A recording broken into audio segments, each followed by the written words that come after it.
Sir एक और सवाल ये है कि सर ग्रेजुएशन को लेके, सर जैसे कि मैंने जितने भी टॉपर्स देखे हैं तो सर उन्होंने एमटेक मतलब बड़े बड़े कॉलेजेस से किया है। अब छोड़िए ना उन सबको। सर सर ठीक है आप लेकिन। देखिए मनोज शर्मा को। जी सर।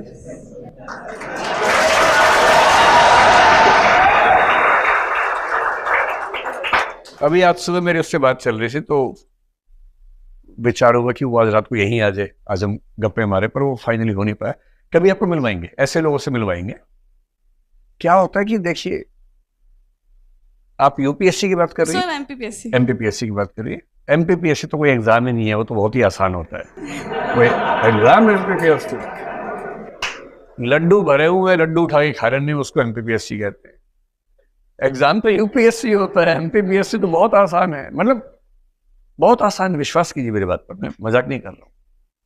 अगर एमपीपीएससी में स्ट्रगल है तो इसका सिर्फ इतना मतलब है कि आप सही डायरेक्शन, सही रणनीति के साथ मेहनत नहीं कर पा रहे। वरना स्टेट्स के एग्जाम सेंटर से काफी आसान होते हैं, और स्टेट्स में भी एमपीपीएससी कई राज्यों से आसान एग्जाम है। मेरा कई राज्यों में ठीक ठाक दखल रहता है परीक्षा पद्धतियों को समझने में, तो मैं बहुत सोच समझ के बात कह रहा हूँ। तो जैसे मनोज का, तो आईएएस की बात मैं कर रहा हूँ भी।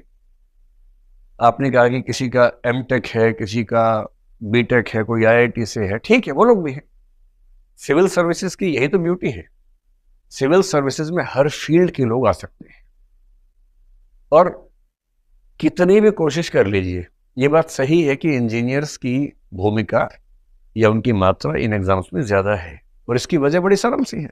इसमें ये नहीं सोचने की भेदभाव हो गया है, वरना हम लोग तुरंत आरोप लगाए थे कि भेदभाव हो गया है क्योंकि इंजीनियर ज्यादा है। इसके पीछे का तर्क भी तो है। जनरली हमारे स्कूलों में जो 12वीं क्लास में सबसे ज्यादा तेज है पढ़ने वाले बच्चे, जनरली वो इंजीनियरिंग में जाते हैं। यही तो होता है। तो 11वीं 12वीं तक जो बच्चे पढ़ने में सबसे अच्छे थे, टॉपर्स थे, उनमें से 10 में से 6-7 इंजीनियर ही बन गए, 1-2 डॉक्टर बन गए। ह्यूमैनिटीज में कम जाते हैं, कॉमर्स में कम जाते हैं। 3 या 4 साल की ग्रेजुएशन में ऐसा तो है नहीं कि जीन्स बदल जाएंगे। डीएनए वही है, जीन्स वही है। इंजीनियरिंग करके फिर वो आईएएस एग्जाम देने लगे, मान लीजिए। आर्ट्स के बाद भी लोग आईएएस एग्जाम दे रहे हैं। पर क्योंकि पहले जो स्कूल में सबसे ज्यादा पढ़ने वाले बच्चे थे इंजीनियर बन गए थे, वो अब भी पढ़ रहे हैं। इंजीनियर टॉप करके ऐसा नहीं है। दरअसल वो बच्चे जो स्कूल लाइफ से ही बहुत पढ़ रहे थे, जो संयोग से इंजीनियर भी बने बीच में, वो टॉप कर गए क्योंकि वो बचपन से टॉप कर रहे थे। तो ये इतनी आश्चर्य की बात नहीं। लेकिन ह्यूमैनिटीज में, कॉमर्स में जो बच्चे होते हैं वो दो तरह के हैं। एक वो 5-10% जो पढ़ने में बहुत अच्छे थे स्कूल में, पर बाई चॉइस कॉमर्स लिया या ह्यूमैनिटीज लिया। आप मेरी बात से सहमत होंगे कि ऐसे बच्चों की संख्या 5% से ऊपर नहीं है इस समय। बाकी जो बच्चे ह्यूमैनिटीज लेते हैं, अधिकांश इसलिए कि या तो उनके नंबर कम थे, या उनको मैथमेटिक्स में, साइंस में दिक्कत हो रही है, नहीं उतना मजा आ रहा समझने में, दुविधा होती है। तो उन्हें किसी ने बताया कि ज्यादा आसान पड़ता है, आर्ट्स कर लो, बीए कर लो, आसानी से हो जाएगा। उनको ग्रेजुएशन करना है तो बीए में एडमिशन ले लिया। तो ह्यूमैनिटीज में ज्यादा बच्चे वो आए जो आसानी के लिए आए, और कुछ शौक से आए। पर एक ऐसा वर्ग है जिसने बीए इसलिए लिया था कि आसान है, क्योंकि वो नहीं संभाल पा रहा साइंस, लेकिन ग्रेजुएशन करते करते उसको पढ़ने लिखने में मजा आने लगा, सीरियस हो गया। जब सीरियस हो गया तो उसको सुख मिलने लगा ज्ञान में, और वो ग्रेजुएशन या पोस्ट ग्रेजुएशन करते करते अपने बौद्धिक स्तर पर उसी लेवल पे आ गया जिस पे कोई इंजीनियर था। अब ये भी एग्जाम दे रहा है, अब तो बराबरी की टक्कर है उसके बाद।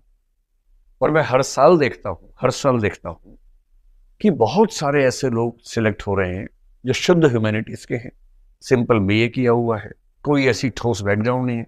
इसी बार जो रिजल्ट आया, 2-4 दिन पहले रिजल्ट आया, उससे मध्य प्रदेश के जो बच्चे निकले हैं, एक बच्ची खरगोन से है 257 रैंक पर, मनीषा धारवे। उसके पूरे, मतलब पूरी ट्राइबल बेल्ट में कोई बच्चा आज तक आईएएस नहीं बना, वो आईएएस बनी है। एक बच्ची भोपाल से निकली है जो भारती साहू नाम है, उसकी बैकग्राउंड देखिए, उसके फादर ऑटो चलाते रहे हैं। तो ऐसा थोड़ा है, इस एग्जाम की यही तो ब्यूटी है कि इसमें आईआईटी के टॉपर्स भी आएंगे और इसमें 12वीं फेल होकर ग्रेजुएशन करके जो बने हैं वो ही आएंगे, हर तरह के लोग आएंगे। असली बात सिर्फ इतनी है कि एग्जाम के लिए आपने कितनी ईमानदारी से मेहनत की, और यदि वो आपने 1.5-2 साल 2.5 साल ठीक से ताकत लगाई है, अपनी स्ट्रेटजी के साथ लगाई है, तो ये एग्जाम ऐसा नहीं है कि ना हो। मैं बहुत खुल के ये बात कह रहा हूँ, इसलिए नहीं कि आप मोटिवेट होकर इस एग्जाम की तैयारी करें, आप तो पहले से कर ही रही हैं। आईएएस का एग्जाम मुश्किल नहीं है यदि आप सामान्य बुद्धिमत्ता के स्तर पे हैं और मेहनत करने को तैयार हैं। और एमपीपीएससी का एग्जाम आईएएस की तुलना में बेहद आसान है, बशर्ते स्ट्रेटजी ठीक हो, मुश्किल नहीं। और ये मैं बहुत होशो हवास में कह रहा हूँ, मुझे ये कहने में जरा से भी दुविधा नहीं, ठीक है। तो आईआईटी वाला कोई मिले कि मैंने तो आईआईटी से बीटेक किया, एमटेक किया, तुमने क्या किया? सर मैंने तो सर ये अटल बिहारी कॉलेज है सर, यहीं पास पे ही है सर, हाँ। वहाँ से डिग्री करी है। आप बोलना मैं अटल बिहारी महाविद्यालय से बीए करके आई हूँ, हाँ सर। और अटल बिहारी जी ने भी बीए ही किया था और वो पूरा देश संभाल रहे थे, जी सर। और मैं उस देश में रहती हूँ। और सीधी सी बात है, जब देश का प्रधानमंत्री बिना बीटेक एमटेक की इतना देश संभाल सकता है, तो मैं जिला नहीं संभाल सकती? जी सर। ऐसी कौन सी खास बात है? तो डरना नहीं है किसी से, खौफ में तो रहना ही नहीं। कोई आपको डराए ना कि मैंने एमटेक किया है, अब बोलो बधाई हो, मैंने एमए किया है, तो क्या फर्क पड़ता है? जी सर। है ना, डरना नहीं, मस्त रहना है। चलिए।